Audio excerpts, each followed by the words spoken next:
Honre a Deus e prepare-se para um milagre ainda maior.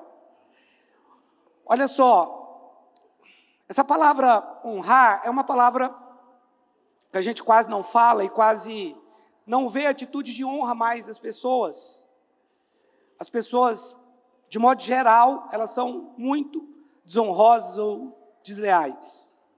Mas tem as pessoas que têm honra sim, que são leais. Mas nós estamos tão desacostumados com honrar alguém, que eu vi um experimento de alguns filhos, que do nada alguém fala para ele assim: liga para o seu pai agora, você só vai falar para ele que você o ama. Vocês já viram isso? Qual que é a reação do pai? Meu filho, fala o que está acontecendo logo. O que você está querendo fazer? O que aconteceu? Mas por que o pai tem essa reação? Por que o pai tem uma reação de achar que é algo negativo? Quando o filho liga do nada, ele só fala: eu te amo. Só queria falar que eu te amo. Porque ele não tem o hábito de fazer isso. Então, quando faz, é antinatural. O pai se preocupa, porque os filhos não estão acostumados a honrar. Mas quando você é alguém que sabe, ou que anda, que conhece, honra, e que anda nesse princípio, certamente você vai ser muito abençoado. Não tenha dúvida disso. Romanos capítulo 13, versículo 7 diz assim: dei a cada um que lhe é devido, se imposto, imposto, se tributo, tributo, se temor, temor, se honra, honra. A Bíblia nos ensina a honrar a Deus, sim ou não? Sim ou não, irmãos? Vocês tomaram café da manhã? A Bíblia nos ensina a honrar a Deus. A Bíblia nos ensina a honrar nossas esposas. Com uma dúvida aí? Que? 1 Pedro 3,7. Abre para mim 1 Pedro 3,7 aqui. Será que a Bíblia ensina a honrar a esposa ou não? Vamos ler. 1 Pedro capítulo 3, verso 7. Aqui diz: maridos, vós igualmente vivei a vida comum do lar. Amém? Isso aqui não é fácil. Tem que lavar vasilha também, os homens. Limpar a casa. É Bíblia, está aqui. Maridos, vós igualmente vivei a vida comum no lar, com discernimento, e tendo consideração para com a vossa mulher. Tendo o quê? Consideração para a vossa mulher. Como parte mais frágil, tratai-a com dignidade, porque sois juntamente herdeiros da mesma graça de vida. Tem uma outra tradução que fala tratai com honra, né? Para que não o quê? Sabe por que a vida de algumas pessoas, homens, está travada? Porque ele desonra sua mulher. Aí quando ele ora, Deus não ouve, porque as orações são interrompidas. Nada dá certo, lá no meu emprego está todo mundo contra mim. É você que está contra a sua esposa. Muda isso aí. Uma coisa tão fácil. Não é tão fácil assim também não. Se fosse, todo mundo faria. Honrar não é... Honrar, a Bíblia fala que honrar... Não, eu que estou falando isso. Honrar é fazer distinção. Então, quando você trata bem a sua esposa, você está fazendo distinção. Você tem que tratar bem a sua esposa para que as suas orações não sejam interrompidas. Talvez a sua vida está travada porque você trata mal a sua esposa, você é mal educado com ela, você é um cavalo, você trata bem as outras mulheres, mas a sua esposa você trata mal, suas orações podem ser interrompidas. Não inventei isso não, está na Bíblia, tá bom? Isso aqui está na Bíblia. Isso aqui não é invenção minha não. Os homens podem dizer amém? Porque as mulheres, ainda que caladas, talvez dentro delas, elas falaram amém. Que bom que o pastor está falando sobre isso. Mas a Bíblia fala que nós temos que honrar a Deus, amém? Nós temos que honrar as nossas esposas, nós temos que honrar as autoridades, nós temos que honrar os nossos amigos de forma geral, os nossos líderes, né? Se você é alguém, se você honra os que merecem honra, sua vida também certamente será honrada.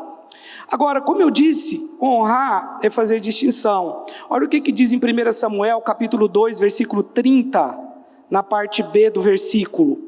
1 Samuel 2,30, na parte B. Olha o que Deus falou aqui. Honrarei aqueles que me honram. Pastor, as coisas não estão acontecendo na minha vida. O que Deus falou aqui é: honrarei aqueles que me honram. Mas aqueles que me desprezam serão tratados com desprezo. Eu não sei se é a mesma versão. Aqui é diferente, ó.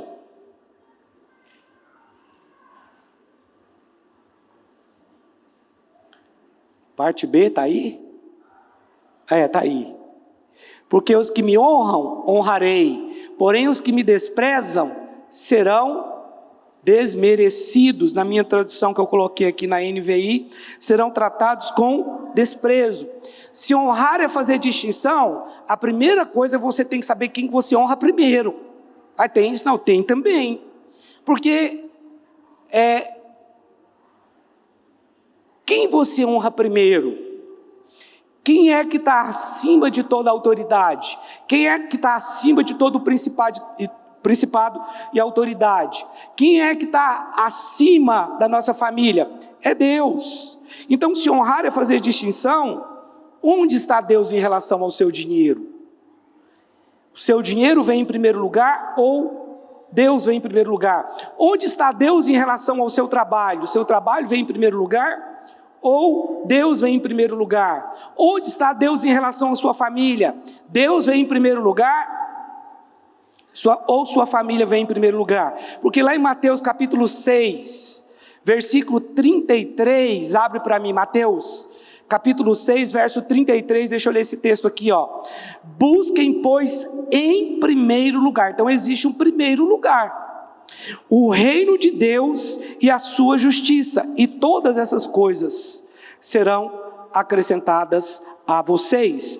Então, o reino de Deus, buscar o reino de Deus é buscar Deus, é honrar a Deus. Quando você honra a Deus em primeiro lugar, você está colocando Deus na posição certa. Eu li aqui na NVI, nova versão internacional. Então Deus, pastor, mas Deus tem que estar à frente da sua família? Foi Deus que criou sua família. Deus está acima da família, Deus está acima do dinheiro, dos amigos, do trabalho, de qualquer situação. Então, Ele tem que ser honrado acima de qualquer coisa. Mas eu percebo aqui, falei isso quarta-feira aqui com os líderes, que algumas pessoas, elas simplesmente faltam culto porque faz um compromisso que ela poderia ir depois do culto. Eu entendo que existem compromissos que são importantes e que é legítimo você faltar, mas você deveria sempre priorizar o culto. Mas você pensa, não, eu vou em todos os cultos, o que tem eu faltar um? Não tem problema, é o que eu falei.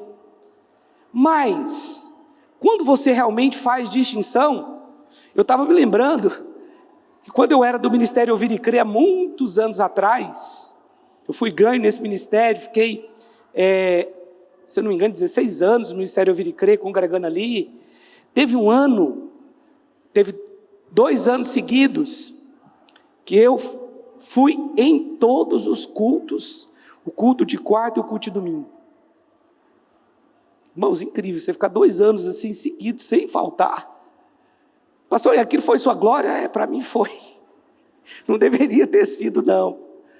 Mas é como se eu estivesse tentando bater o meu recorde. Eu não quero faltar, quero estar no culto. Talvez você pense que eu sou exagerado, mas não é. Muita gente que poderia estar aqui no domingo passado não estava. Irmãos, e foi uma palavra tão poderosa, talvez a mais poderosa que a gente já viu aqui nesse púlpito. Na nossa igreja, nesses 13 anos. Pode ser que eu esteja exagerando um pouco, mas foi uma palavra profética tão poderosa. Por que você faltou? Ah, não, porque eu marquei um compromisso com a minha família, mas você já tinha um compromisso com Jesus antes. Você precisa fazer distinção. Você tinha um compromisso com Jesus aqui. Ah, não, mas a minha família não entende. Pois é, mas Jesus disse que Ele veio trazer espada. Ele não veio trazer paz na família, foi espada. Olha, se você não se posiciona, Se você não se posicionar, você vai frequentar todas as festas, todas as reuniões da sua família, sem, no entanto, ganhar uma pessoa sequer. Mas se você é alguém que se posiciona em Deus, honrando a Deus, Ele vai te entregar a sua família.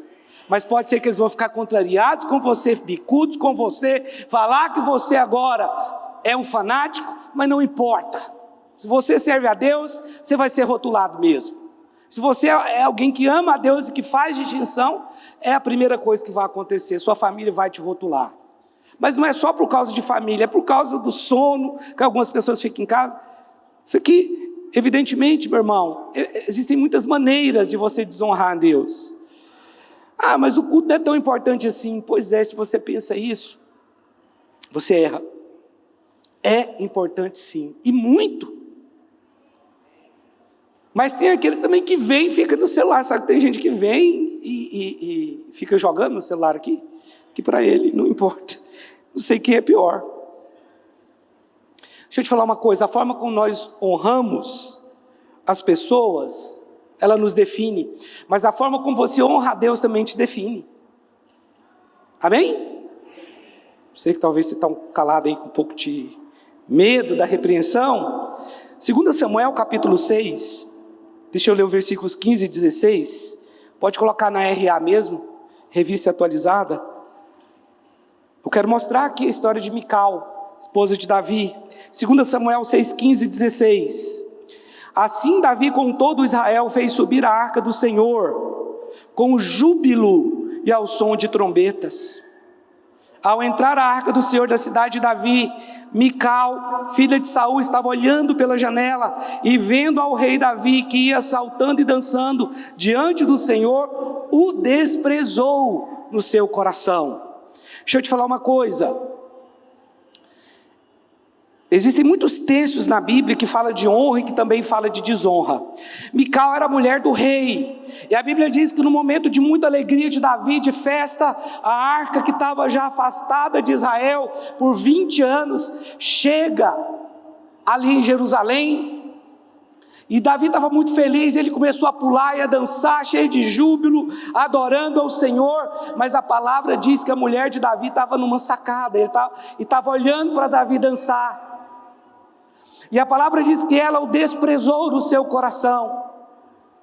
Cuidado, mulheres, não despreze o seu marido, isso não é bom para você.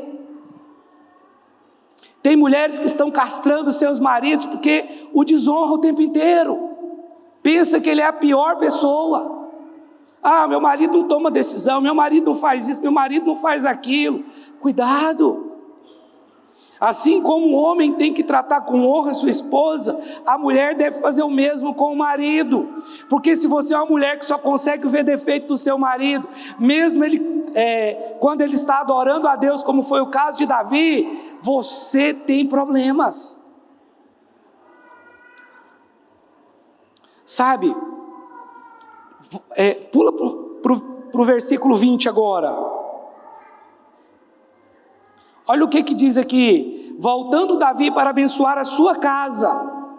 Davi estava lá, estava dançando, estava pulando, todo alegre, adorando.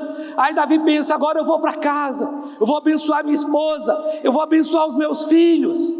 E aí, olha o que acontece. Voltando Davi para abençoar a sua casa, Mical, filha de Saul, saiu a encontrar-se com ele e disse: que bela figura fez o rei de Israel, descobrindo-se hoje aos olhos da serva de seus servos, como sem pejo se descobre um vadio qualquer. O cara estava na presença de Deus, ele estava trazendo a arca de Deus, porque a arca de Deus era a presença de Deus, e aí ele dança, ele adora, e é assim que a mulher dele o trata. Você é um vadio, olha o jeito que você estava dançando na frente das mulheres, olha, cuidado com as suas críticas ao seu marido, isso vai se voltar contra você. Honre seu marido. Ah, mas é porque você não conhece os defeitos dele, e você também não conhece os meus. E no entanto a minha esposa me honra. É porque você pensa que talvez o irmão que está do seu lado aí é melhor do que o seu marido. Todos nós temos pontos positivos e negativos. Temos pontos fortes e pontos fracos. Nós somos seres humanos, meus irmãos.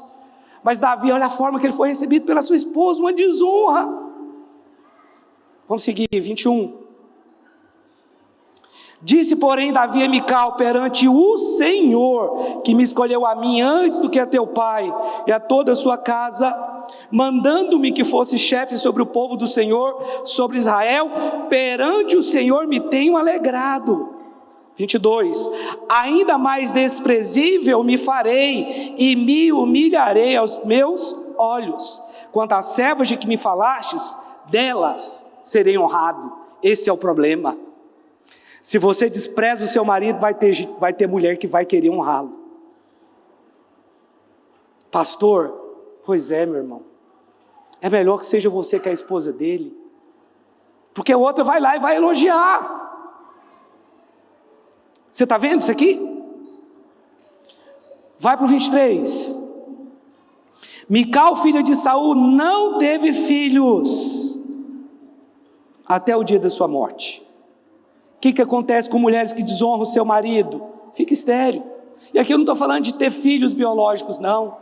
É uma pessoa que não rompe na área financeira, não rompe no trabalho, não rompe na família, não rompe no ministério, não vai romper em lugar algum. Porque vai ficar estéril. Foi o que aconteceu com Mical. Sabe de uma coisa? Os olhos de Davi estavam colocados sobre o Senhor. Os olhos de Davi estavam em Deus, mas os olhos de Mical estavam em Davi. Tira os seus olhos do seu marido, coloca no Senhor. Se ele tem alguma coisa para mudar, então ore ao Senhor, mulheres. Sejam intercessoras do seu marido. Talvez tenha coisas que ele tem que corrigir mesmo, mas você já parou para pensar os pontos positivos que ele tem? Você já escreveu as coisas boas que ele tem? Eu sei que você nunca fez isso, porque ninguém faz isso. Mas escreva. Ele é uma pessoa de caráter, escreva que ele é. Ele é uma pessoa do coração bom, escreva isso. Isso vai te ajudar. Ao invés de amaldiçoar o seu marido, você vai abençoá-lo. E você vai ser abençoada. Amém, irmãs? Você vai colocar o seu foco em Deus, sim ou não? Então, quando você tira o seu foco de Deus e coloca em qualquer pessoa, você corre o risco de desonrar mesmo. Olha, ele tinha abençoado todo o povo rei. Agora ele fala, eu vou abençoar minha casa. Chega lá a mulher bicuda. Chega lá a mulher mal-humorada, tentando amaldiçoar ele, seu vadio, sem vergonha. A palavra é essa no português nosso aqui, do dia a dia, é seu sem vergonha. Você não tem vergonha do que você fez não, rapaz? Ficar dançando do jeito que você dançou na frente daquelas mulheres lá. Isso é grave. Cuidado com isso, perigoso. Alinhe o seu coração com a palavra. Amém? As mulheres têm que honrar os seus maridos também, ser submissa ao seu marido. A mulher tem que ser sábia. As mulheres são desafiadas a andar em fé. Todos nós somos, irmãos. Todos nós somos. Então, mulheres, levante seu marido. Quando seu marido chegar em casa, receba ele com um sorriso. Às vezes foi um dia difícil para ele, estava trabalhando, pressão, tem que pagar a conta. Mas se ele chega em casa, ele tem uma esposa que recebe ele bem, com um sorriso no rosto, que pergunta como foi o dia dele, você pode ter certeza, esse marido vai crescer. Ele vai dar a resposta que você nem imagina, mas ele precisa que você o apoie.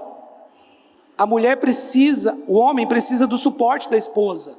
Isso é extremamente importante, mas se ele chega em casa e a mulher joga ele para baixo, é isso que ele vai ser. Vai estar sempre para baixo, vai estar sendo sempre um derrotado. Então vigie suas palavras, minha irmã. Abençoe o seu marido, receba ele com um sorriso no rosto. E você vai ver grandes mudanças acontecendo na sua casa, na vida dele, na sua também.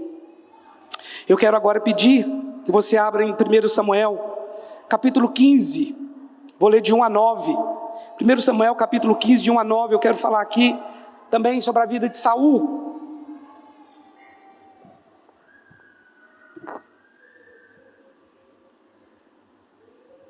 Uma pessoa desonrosa, ela perde o discernimento de certo e errado. Olha o que acontece com Saul. Disse Samuel a Saul, enviou-me o Senhor a ungir-te rei sobre o seu povo, sobre Israel. Atenda, pois, agora as palavras do Senhor. Assim diz o Senhor dos Exércitos: castigarei Amaleque pelo que fez a Israel, ter se oposto a Israel no caminho, quando este subia do Egito. Vai, pois, agora e fere a Amaleque, e destrói totalmente a tudo que tiver, e nada lhe poupes. Porém matarás homem, mulher, meninos e crianças de peito, bois e ovelhas e camelos e jumentos. Saul convocou o povo e os contou em Telaim, 200.000 homens de pé e 10.000 homens de Judá.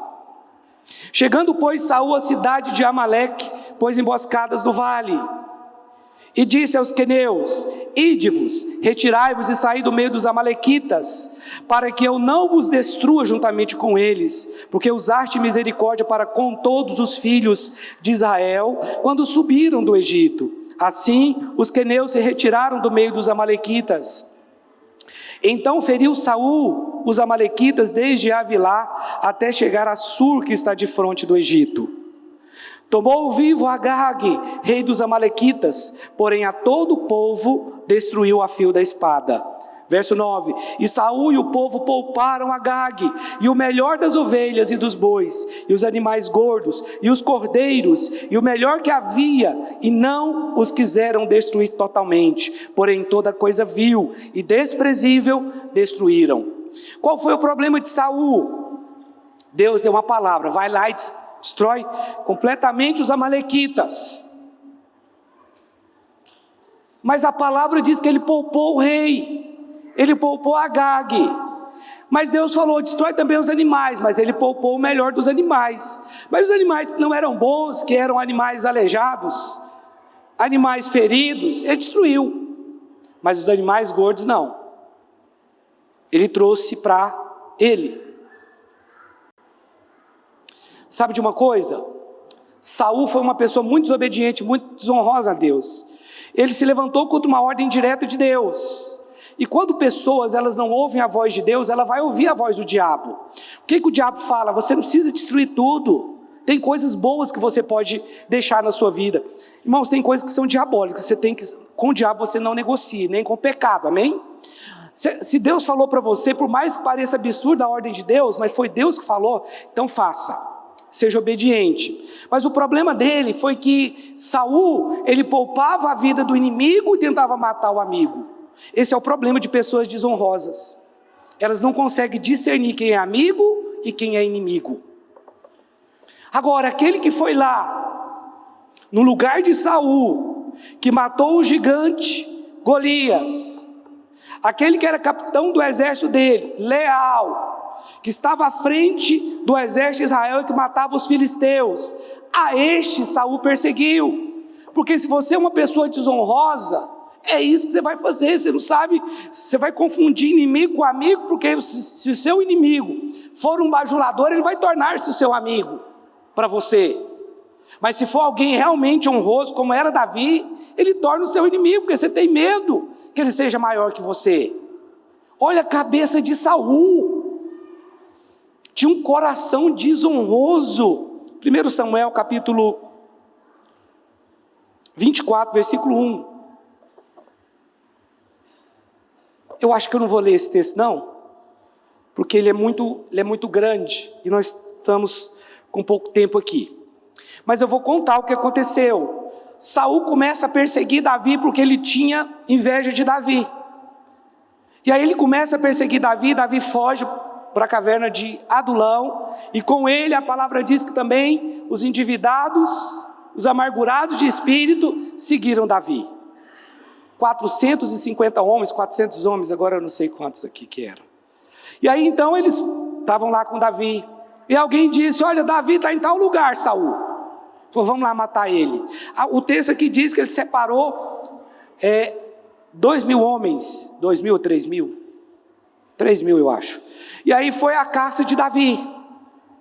Só que quando ele entra numa caverna, a Bíblia diz, para aliviar o ventre, Davi e seus homens estavam no mais interior da caverna. E aí um dos soldados de Davi falou assim: está vendo? Deus entregou Saul nas suas mãos hoje. Vamos matar ele. Davi tinha sido ungido rei, sim ou não? Sim. Samuel já tinha derramado óleo na cabeça dele muito antes. Talvez Davi poderia ter pensado, realmente, isso aqui foi uma oportunidade de Deus. Agora eu mato ele e me torno rei. Mas Davi falou assim, não, que Deus me livre de tocar no ungido do Senhor. Mas aquele era o mesmo Saul que Davi dentro do palácio viu ficar por várias vezes possesso de espírito maligno. E que lá dentro do palácio tentou matar Davi jogando como é que fala? Uma lança, uma lança. Estou esquecendo as coisas. Uma lança. E aí ele jogava a lança, Davi desviava. Mas era esse aqui que Davi estava falando, não, eu não vou tocar nele não. Ele é ungido do Senhor. Eu não posso tocar no ungido do Senhor. E a Bíblia diz que assim Davi aplacou a ira daqueles 400 homens valentes ali que estavam com ele. Mas a Bíblia também diz que Davi pesou no coração. Porque o que Davi fez? Ele foi lá e cortou a orla do manto do rei. Para ter uma prova de que Deus entregou ele nas mãos de Davi. E aí Davi sobe no monte e fala assim, rei, por que você está me perseguindo? Eu sou uma pessoa simples, eu sou um cão morto. Por que você está me perseguindo? Por que você está ouvindo pessoas aí falar mal de mim, está me perseguindo? Deixa eu te falar uma coisa, Deus entregou você nas minhas mãos hoje, eu não quis te matar, está aqui a orla do seu manto, cadê os seus soldados para te proteger? Perceba que Saul tratou Agag como amigo e Davi como inimigo.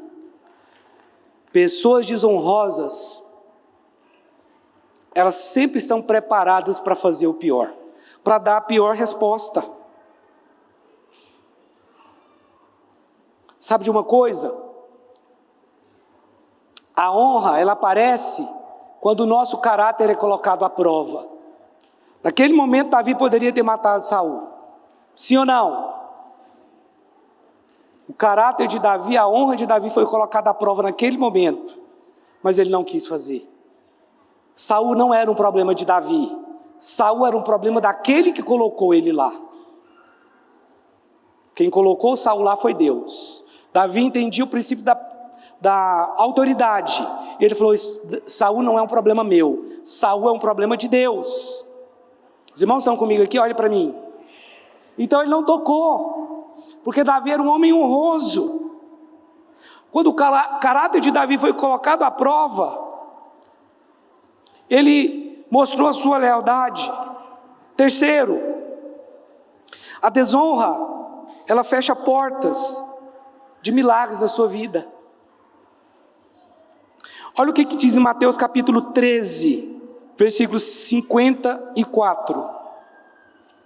Mateus 13, 54 diz assim: e chegando à sua terra, ensinava-os na sinagoga, de tal sorte que se maravilhavam e diziam: de onde lhe vem esta sabedoria e estes poderes miraculosos?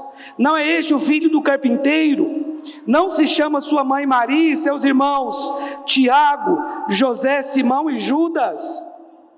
Não vive entre nós todas as suas irmãs? De onde lhe vem, pois, tudo isto? E escandalizavam-se nele. Jesus, porém, lhes disse: não há profeta sem honra, senão na sua terra e na sua casa. E não fez ali muitos milagres, por causa da incredulidade deles. Peraí. Nós estamos falando aqui de Jesus. Nós não estamos falando aqui de Samuel, de João Batista, nós não estamos falando aqui de qualquer outro homem de Deus da história. Nós estamos falando do Criador do universo, aquele que criou o sol, a lua, a terra, as estrelas, as pessoas. Nós estamos falando daquele que pode tudo, o Todo-Poderoso. Nós estamos falando de Jesus. É desse que nós estamos falando. Mas por que ele não pôde curar ali muitas pessoas em Nazaré? Porque ele foi desprezado, porque ele foi tratado sem honra. Irmãos, desculpa, mas como a igreja hoje tem tratado com desonra a igreja?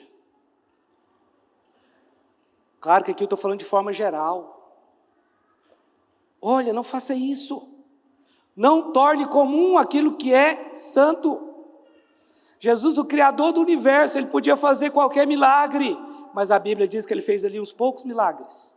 O Criador do universo, aquele que criou todo o universo, todas as estrelas, as galáxias, o ser humano, com toda a complexidade que o universo tem, não pôde fazer. Não é que ele poderia fazer, Ele tinha poder. Meu irmão, Jesus, Ele tem poder, mas o ponto é que o coração errado e desonroso do povo de Nazaré, que o desprezou e tornou comum, que profanou o santo, porque profanar é tornar comum, eles tornaram comum aquele que era o rei do universo. Eu conheço o pai dele, esse não é aquele que é filho de José, filho de Maria, não está entre nós os seus irmãos e as suas irmãs? Como que ele pode fazer algum milagre? A Bíblia diz que eles o desprezaram. Talvez Jesus curou uma dor de cabeça ali, sei lá mais o que, uma dor de ouvido, uma coisa mais simples, mas a palavra diz que ele não pôde fazer ali grandes milagres. Não é porque ele não tinha poder para fazer, é porque aquele povo não queria e tratava ele com desonra. Trate o Senhor com honra, meu querido. Mas eu levo a minha vida cristã de qualquer jeito. Não, cuidado com isso. Você quer ser abençoado, mas você trata a igreja do Senhor de qualquer maneira. Não deveria. A igreja de Deus, ela é pura, ela é santa, ainda que ela tenha muitos problemas. E tem muitos problemas? Tem. Como qualquer lugar que tem pessoas, tem problemas. E a vida de um pastor, de líderes, é trabalhar para resolver esses problemas, segundo a luz que nós temos nas Escrituras, na palavra de Deus. Mas você quer ser abençoado, seja apaixonado pela igreja, porque a igreja é o corpo. Não, eu sou apaixonado por Cristo, sou apaixonado pela igreja, não. Então, a igreja é o corpo de Cristo. Você é apaixonado só pelo cabeça? Tem jeito de você ser apaixonado só pelo cabeça lá, que é o seu marido, a cabeça do seu marido. Ele é uma pessoa formada por cabeça e corpo. Sim ou não? Deixa eu te falar uma coisa. Seja uma pessoa honrada. Uma pessoa honrada não é alguém que recebe louvores, não. Mas é aquele que os dá, que faz, que honra a Deus, que honra as pessoas, que honra amigos, que honra esposo, marido, cônjuge. Honre as pessoas que estão ao seu redor. Você pode fazer melhor, amém? Não, pastor, eu estou gostando dessa palavra, não. Amém. Mas depois você pode ouvir ela de novo lá na sua casa, quem sabe Deus não vai falar com você. Lucas capítulo 17. Queria pedir o David para subir aqui.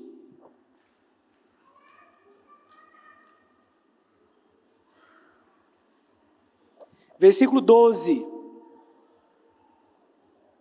Diz assim: ao entrar numa aldeia, saíram-lhe ao encontro 10 leprosos, que ficaram de longe e lhe gritaram, dizendo: Jesus, mestre, compadece-te de nós. Ao vê-los, disse Jesus: ide e mostrai-vos ao sacerdote. Aconteceu que, indo eles, foram purificados. Quem aqui pode dizer amém? Um dos 10, vendo que fora curado, voltou dando glória a Deus em alta voz. E prostrou-se com o rosto em terra aos pés de Jesus, agradecendo-lhe. Diga comigo, agradecendo-lhe. E este era samaritano. A Bíblia dá uns detalhes. O que ela quis dizer foi o seguinte: olha, os judeus que deveriam crer, que eram os outros 9, ninguém voltou para agradecer. Mas o samaritano rejeitado foi o único. Então Jesus lhe perguntou: não eram 10 os que foram curados? Onde estão os 9? Deus espera a honra de você?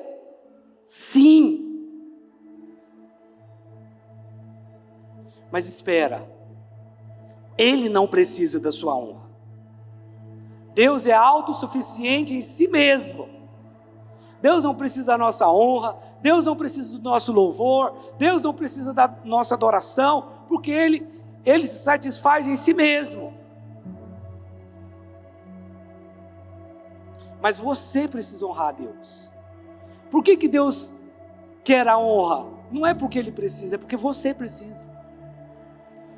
porque Ele quer te abençoar. Então a honra não é por Ele, é por você. Mas quando você honra a Deus, você faz distinção. Você coloca Ele na posição que você tem que colocar.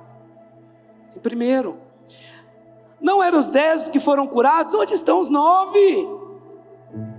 Não houve porventura quem voltasse para dar glória a Deus, senão este estrangeiro?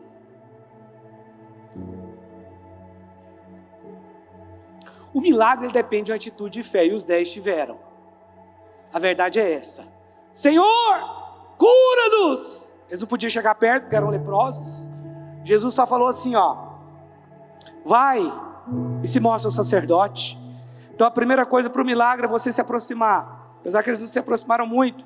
Depois é você ouvir o que Jesus falou para você e obedecer.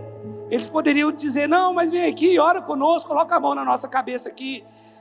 Não, os 10 obedeceram, e os 10 foram curados. Os 10 foram curados. Eles contaram para Jesus qual era a necessidade deles. Jesus libera uma palavra, eles obedecem a palavra e são curados. Sim ou não? Você viu isso no texto? Só que a gratidão, ela nos prepara para um milagre ainda maior. É bom ser curado, mas é melhor ser salvo. É melhor as duas coisas, mas a salvação está acima da cura. A gratidão vai te preparar para um milagre maior, meu irmão. Você se lembra de pessoas que te ajudou? Talvez você nunca deu uma oferta para essa pessoa. Você honra seu pai e sua mãe? Esse é o primeiro mandamento com promessa. Essa é a primeira coisa que um cristão tem que entender. Eu tenho que honrar pai e mãe. Eu preciso honrar a Deus. Eu preciso honrar as pessoas que me ajudaram lá no passado, quando eu estava precisando. Talvez você nunca deu uma oferta para essa pessoa, ou talvez você nunca agradeceu. Lembra que eu comecei falando? Pai, eu te amo. Meu filho, o que está acontecendo? O que foi? O que está acontecendo com você? Talvez não teve nenhum eu te amo para o seu pai, para a sua mãe, ou oferta. Você poderia ter feito mais. Não é uma palavra de condenação para você, mas nós precisamos honrar as pessoas. Tem pessoas que são tão boas conosco, meu irmão, no dia a dia. Abençoa essa pessoa. A pessoa está te servindo, está olhando seu carro, abençoa a vida dela. Você está abastecendo, abençoa a vida do frentista lá, dá mais do que deu na bomba de gasolina. Deixa fluir o rio de Deus na sua vida. Você tem condição de abençoar as pessoas, faça. Não retenha.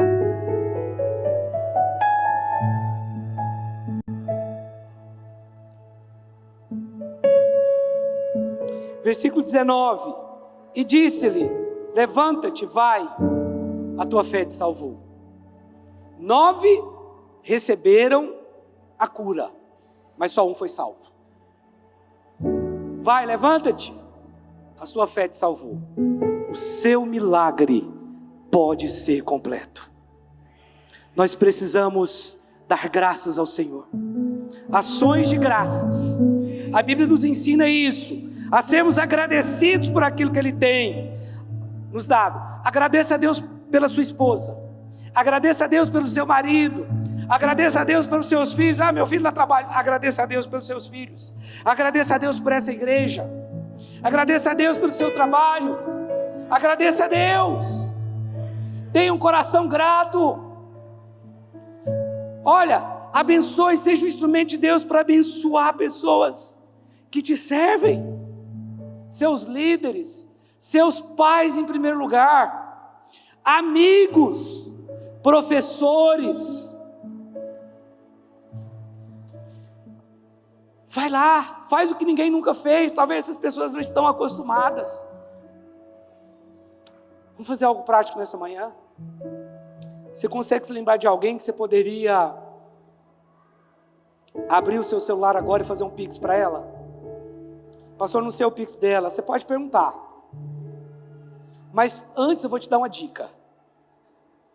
Se alguém do seu convívio, você deve ter o celular dela. Talvez o número do celular seja o Pix dela. Olha isso primeiro. Eu vou te dar a oportunidade de fazer isso agora. Eu também vou fazer. Mas, pastor, eu realmente não tenho como fazer Pix para ninguém aqui. Mas manda uma mensagem então. A mensagem vale mais do que o Pix.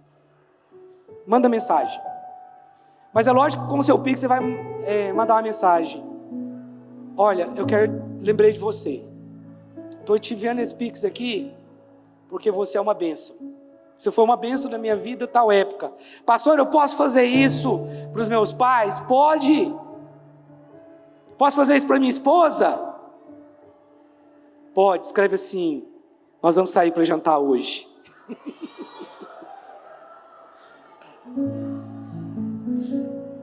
Vamos ser práticos agora? Vamos ser práticos agora? Ah, pastor, posso usar o celular? Agora você pode, está autorizado. Não tem dinheiro, não tem problema. Manda uma mensagem, fala: meu irmão, você foi bênção na minha vida. Quer liberar a palavra de Deus sobre você? Manda um versículo para ele. Conta o quanto ele foi bênção para você. Escreve nessa mensagem. Lembra aquela época? Eu não tinha ninguém, mas você me ajudou. Você ajudou a me levantar. Você não precisa ser criativo, você só precisa ser espontâneo. Faça isso agora. Abençoe a vida de uma pessoa que te abençoa, que te abençoou.